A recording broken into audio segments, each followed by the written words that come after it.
Okay కదా, బాగానే ఉన్నా కదా. నాకెవ్వరు కనపడట్లేదు, నేనైతే అందరికి కనపడుతున్నా కదా. హీరోలా ఉన్నానా?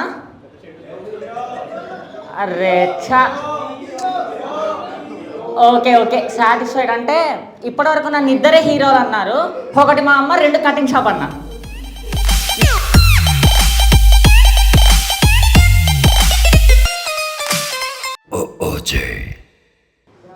సో ఒక 10 షోలు లేదా ఒక 10 సీరియళ్ళు చెప్పండి మీరు చూసినవి.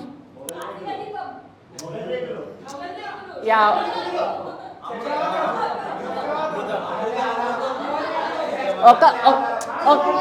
ఒక్కొక్కళ్ళు నాకు అందరు వినపడట్లే.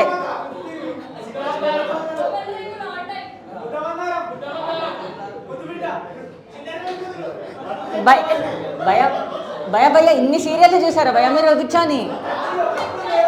నిజంగా అడుగుతున్నా, స్టార్ మహిళ చెప్పింది ఎవరు భయ? మీరు డ్యామ్ షూర్ స్కూల్ మధ్యలో నుంచి ఎగ్గొట్టేసేసారు కదా, కడుపు నొప్పి అన్నదని దాన్ని. Yeah okay. సో ఫస్ట్ మనం సీరియల్స్ గురించి మాట్లాడుకుందాం. సో ఎవరైతే సీరియల్ రాస్తారో డ్యామ్ షూర్ చెప్తున్నాను, వాడి ఇంట్లో జరిగే సైకోపాత్ మొత్తం వాడి పెళ్ళం వాడి మీద ఏ టార్చర్ అయితే చూపించిందో వాడి జనాల మీద రుద్దుతాడు. సీరియస్ చెప్తున్నాను. వాడికి ఇంట్లో వాడి పెళ్ళంతా గొడవ అయిందా, ఆ రోజు నెక్స్ట్ 2-3 డేస్లో టెలికాస్ట్ అయ్యే ఎపిసోడ్ అంత హారబుల్గా ఉంటుంది. సో జస్ట్ ఒక ముద్దమందారం అనే సీరియల్లో ఒక ఎపిసోడ్ చెప్తాను. ఒక కొండ నుంచి పడిపోతుంది. అది శుక్రవారం కొండ నుంచి పడుతుంది, గుర్తుందా? సో శుక్రవారం కొండ నుంచి పడుతుంటే అది కింద పడి చచ్చిపోవడానికి నేను సోమవారం వరకు ఆగాలి. సో నాకు పొరపాటున చెప్తున్నా, శుక్రవారం ఆమె దూకింది, ఆమె దూకిన ఒక అరగంటకి చికెన్ బాక్స్ వచ్చింది. నాకు సోమవారంకి తగ్గిపోయింది, ఆమె ఇంతవరకు పడలేదు, చచ్చిపోలేదు. నాకు తగ్గింది, ఆమె చచ్చిపోలేదు. సో పడ్డామ పోనీ చచ్చిపోయింది, ఇంత పెద్ద కొండ నుంచి పడ్డామ చచ్చిపోలేదు. సో హాస్పిటల్లో చేర్పిస్తే 3-4 డేస్కి ప్లాస్టిక్ సర్జరీ చేసుకొని వచ్చింది. ఇది ఇంత హారబుల్ ఒక్కొక్క సీరియల్. సో ఇక జెమినీ టీవీలో వచ్చే సీరియల్ తెలుసు కదా, ఇందాక ఒకళ్ళు చెప్పారు, లైక్ మొగల్ రేకులు, తర్వాత ఇస్తరాకులు, పూతరేకులు, ఇంకే. సో ఇవి. సో ఈ సీరియల్లో మెయిన్ వీళ్ళ థీమ్ పాయింట్ ఏంటంటే, అయితే అత్త కోడల్ని టార్చర్ చేయడం, కోడలు అత్తని టార్చర్ చేయడం, ఇంతే.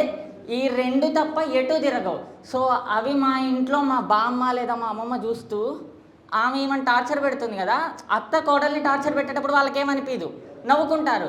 సో పొరపాటున కోడలు అత్తని టార్చర్ పెట్టిందా చూస్తారు, చూసి ఇది చూడు ఇప్పుడు ఆ ముండ దీన్ని ఎలా టార్చర్ పెడుతుందో అంటారు. ఇది ఎక్కడ తిట్లు? సో ఆమె ఏమని టార్చర్ పెట్టినప్పుడు నీకేమనిపించలేదు, ఆమెను టార్చర్ పెడుతుంటే నీకు చుక్కలు కనపడుతున్నాయి. సో సీరియల్స్ గురించి అయితే ఇలా మాట్లాడుకుంటే, like we have shows. So పొద్దున్నే వస్తుంది. ఎవరెవరి బర్త్డే అయితే ఉందో, తేజ అని ఇంతకుముందు ఛానల్ ఉండేది, గుర్తుంది అందరికీ? మా బుడి అడుగుల బుజ్జాయి. సో ఇవాళే పుట్టినరోజు జరుపుకుంటున్న మన తేజకి బర్త్డే విషెస్ ఇట్లు గ్రాండ్మా, గ్రాండ్పా, పేరెంట్స్, చుట్టాలందరూ వస్తారు. సో చెప్పిన తర్వాత వాడేదన్నా వాడికి రిలేటెడ్ పాట వేసుకుంటాడా? ఆహా లేదు, తీసుకొస్తాడు. అందులో వేసే పాట, ఇప్పటికి ఇంకా నా వయస్సు నిండా 16. సో బర్త్డేకి ఆ పాట ఎవడ వేస్తాడు. So and next, so Zee తెలుగులో వన్ ఆఫ్ ద ఎపిక్, నన్ను ఎర్రిపప్పం చేసిన షో మాయా ద్వీపం. పిల్లలు పిల్లమర్రాజును పిలిచేద్దామా? అవతల వచ్చిన వాడికి తెలుసు అది షో అని తెలుసు, వాడికి ఇది తెలుసు. వెనక నుంచి మాట్లాడతారు, బాగా చేసావురా బాలక, నువ్వు చేసిందే యాక్టింగ్. వాడు వెనక నుంచి మాట్లాడతాడు, నువ్వు మళ్ళీ ఇది. సో ఆ ఎపిసోడ్ మొత్తం చూసి, లైక్ లాస్ట్లో వస్తాడు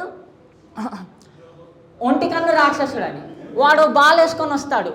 సీరియస్లీ చెప్తున్నా, వాడికి కన్ను ఉందో లేదో కనపడదు, కానీ వాడు బెలూన్ కనపడుతుంది. వాడు అంత పెద్ద రాక్షసుడు ఉంటాడు, వాడిని చంపితే ఏం కాదు, వాడి బాల్ని చంపితే వాడిపోతాడు. వీడినంతా చంపిన తర్వాత దానికి ఒక నిధి దొరుకుతుంది, వాడు ఏరుకుంటాడు. ఒరే నేను నిజంగా అనుకున్నావు, నిజంగా ఇదే ఉందేమో ఈ పంచాయతీ అని. తర్వాత తెలిసింది అసలు అది ఇదే లేదు అని. జీ తెలుగులో ఈ షో అయిపోయినా మా టీవీ ఓపెన్ చేస్తాం. మా టీవీ ఓపెన్ చేస్తే అందులో ఇప్పుడు డ్యాన్స్ వేయడానికి వస్తున్నాడు మన బిట్టు, వెల్కమ్ చెప్దామా? చెప్దామని ఓకే. అయ్యో అదే అది మూమెంట్స్ అన్నీ బాగా కంపోజ్ చేసుకున్నావు. యా అది అది నీ బెస్ట్ టైమింగ్లో చేశావు. సో నిజంగా ఆ ఒక్క షో ఛాలెంజ్ అనే ఒక్క షో చూసి ఆ బ్యాక్గ్రౌండ్ మ్యూజిక్ చూసి అది నేను ఛత్రపతి బ్యాక్గ్రౌండ్ స్కోర్ అని కూడా మర్చిపోయాను. అమ్మతో నిజంగా చెప్తున్నాను. సో అది రీల్ తిప్పి తిప్పి తిప్పి ఛత్రపతి సినిమా ఎప్పుడైనా వేస్తే ఇది దానిలో నుంచి దీనిలో దొబ్బారా అనుకున్నా నేను. తర్వాత తెలిసింది దాన్ని ఇంతగానం వాడచ్చా అని. అక్కడ అందులో ఛాలెంజ్, జీ తెలుగులో మాయాద్వీపం, ఆట, ఏ షో ఓపెన్ చేసి ఆయనే కనపడేవాడు. ఓకే అన్నయ్య ఓకే అన్నయ్య ఓకే ఓకే ఓకే ఓకే అదే. సో సండే నైట్ సీరియల్స్ వస్తాయి కదా, అన్ని సీరియల్స్లో కంటే సీరియల్ అయిపోయింది ఇక నేను ఏడవాలి అనుకుంటే అదైతే నేను అమృతం సీరియల్ చూసిన తర్వాత ఏడుస్తాను డాన్స్ షో. మండే పొద్దున్న స్కూల్కి వెళ్ళాలి కాబట్టి, స్కూల్కి లేదా కాలేజ్కి. అమృతం అయిపోయింది అంటే ఇక నా డే స్టార్ట్. ఇక రేపొద్దున వెళ్ళడానికి, రేపొద్దున స్కూల్ కానీ కాలేజ్ కానీ మానేయడానికి ఏం అబద్ధం చెప్పాలి? కడుపు నొప్పి పోయిన వారం వాడేస్తాం, లూజ్ మోషన్సా ఎవడొచ్చి చూడు కాబట్టి ఓకే వాడచ్చు. సీరియస్ చెప్తున్నా. ఇక లేదు అని అనుకుంటే ఇంట్లో ఉల్లిపాయలు ఉన్నాయేమో ఎత్తుక్కొని ఒక హాఫ్ కట్ చేసి రాత్రికి పెట్టుకొని పడుకుంటే రేపు పొద్దునకి 102 ఓకే సెట్.